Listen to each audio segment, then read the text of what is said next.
Okay, so what you're seeing is an area of transparency that kind of happened. As I went over that previously darkened line, I saw that there was a transparency forming. I thought it looked really interesting. I wanted to continue working on it. And then, so how you continue this technique, you'll see throughout the video, is I will start off with a line. You can use dots. The important point is to make sure that you don't use so much of your marker, your staining color, that you turn the entire thing black. It's very important that you control how much of your staining color, your darkest value, um, and and making sure that that's nice and taken care of. And so also here you see me putting two values really, really similar next to each other. So I didn't like the way that looked. So I decided I was going to dark that value out. Um, and went ahead and brought that in. I thought that diamond kind of shape was looking interesting, so I felt I wanted to accentuate it. And so, again, using that technique of applying a single line and then starting with that while it's still very wet and fresh and just blending it in. So, just going to continue that process and keep going for a little while. And so, if you have not gotten a complex drawing like this, never fear. I always I overdo it oftentimes with this exercise, but that's because I'm familiar with it and I'm comfortable doing it again and again. And so I recommend trying a few times and not necessarily worrying about complexity as I always do. But instead, think about different kinds of lines that you can make and how you're forming shapes. You talked with Miss Madison in her video a little bit about the language that different shapes have, right? So, as she said, a triangular face is often associated with something more evil. But then, as we found in her video, it was quite possible for us to make a kind of sly, debonair character using a triangular shape. And so, we're wondering what this kind of shapes and angular execution that we get with our lines, how those things form a narrative for us, or how they form, an emotional connection, how they feel to us. Is it chaotic? I think, is it dreamlike? Is it organized? How is it coming to you? And so again, you see me demonstrating this technique of blending with my markers very clearly in this video. You see how I start with a dark line of my staining color, and then using my light color, using a straight motion, sometimes a circular motion, I blend that out. And then again, I think that adding in the extra values and going over them and creating a very saturated color like you see in that petal, I'm applying it right now, a super saturated dark version of that. It's still very similar, it's still very different in value than the value directly beneath it, but it's getting closer and closer to it. And same thing with these flower petals. Notice how I start on one side and gradually get a little bit lighter towards the tips of what I think of as kind of like rosebuds. And again, I'm looking to create that transparency effect. Let's see how it looks. Kind of there, not really. Let's keep blending over top of it.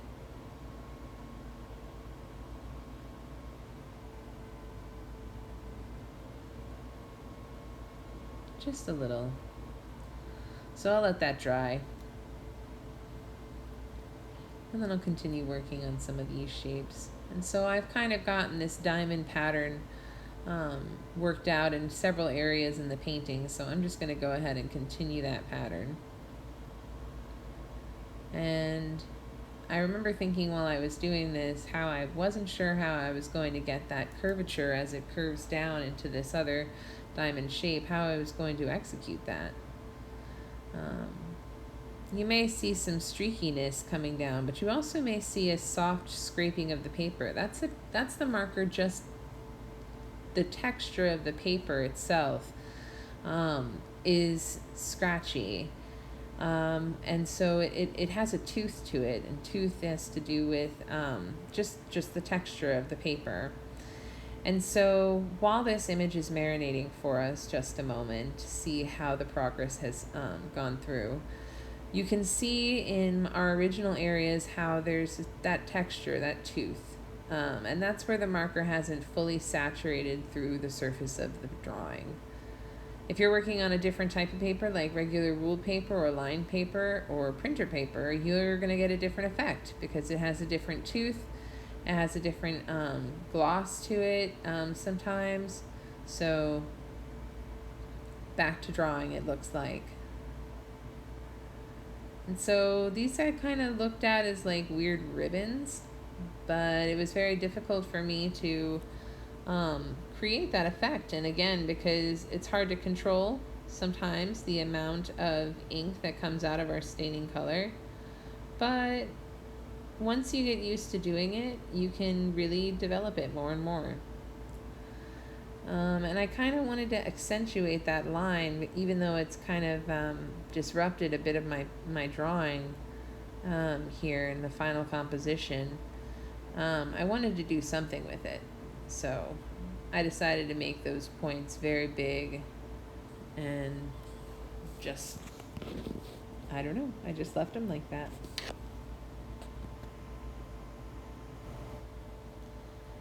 And so I had started a little bit on this aside here, and I'm going to go ahead and repeat that same process. Again, blending that darker value in, bringing it down, starting my line, alternating wherever they touch. And the real point here is I'm trying to create a sense of a rounded object. And you kind of get to see on that petal right near where I'm working how we have a darkest dark, we have a mid-tone, and we have a highlight. We don't have a reflected shadow there. And we talked a little bit about this when discussing value.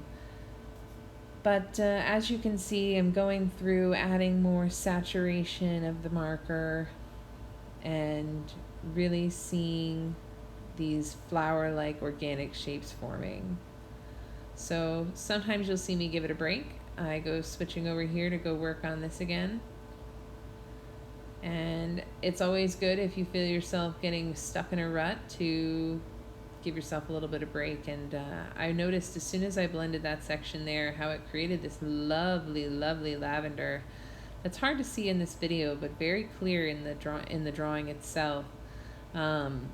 It's just a very lovely, lovely textured application of that purple, and you can kind of see it. So I didn't know again what to do with this weird area, so I improvised.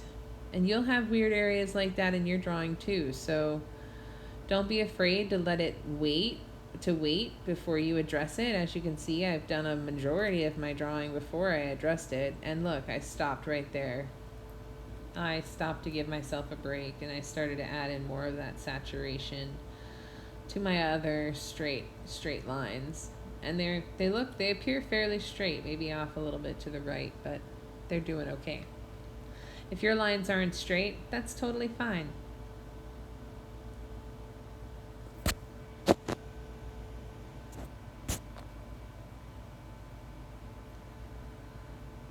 Quick shout out to my friend S-Girl who made me my bracelets.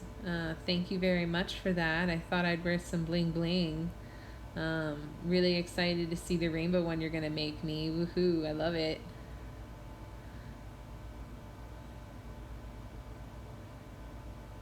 So another thing to tell you, which I don't know if we've discussed this enough or not, but it's not recommended to leave your markers open like I am leaving them open. It's a bad habit, and I apologize for demonstrating it. Another thing though, seriously, here on that next petal, you can see how I left a little bit of an area that was really light right next to it, and it created a highlight. I saw that as I was drawing it, and I decided to leave it there. You see how it has a light area right along the edge. I went ahead and added that saturation there, and see, I think I make it even more obvious. Yeah, see, I really go real close to that line, but I leave it there. That's just a very, very interesting section in the drawing. And we're actually getting towards the end of our time lapse, so I hope it's been helpful to see the whole process as far as demonstrating the different techniques and different things that you need to be able to do to blend. And this is alternating with just markers, but you can do this with colored pencils and pen and pencil too.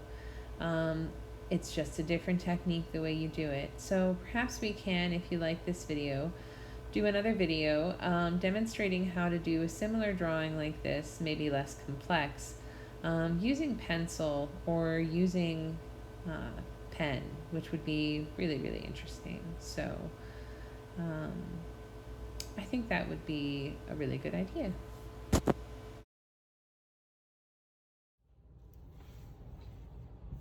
And so you have a completed drawing.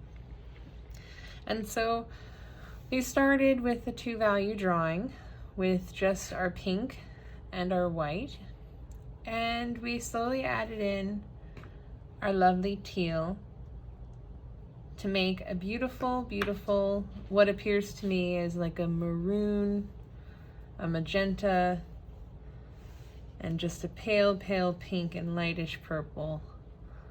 It's very lovely up close. It's hard to tell from the image, but so we're very interested in seeing what kind you do, and I encourage you to try and do one a day and bring in what you finish so we can see it and share it with everyone.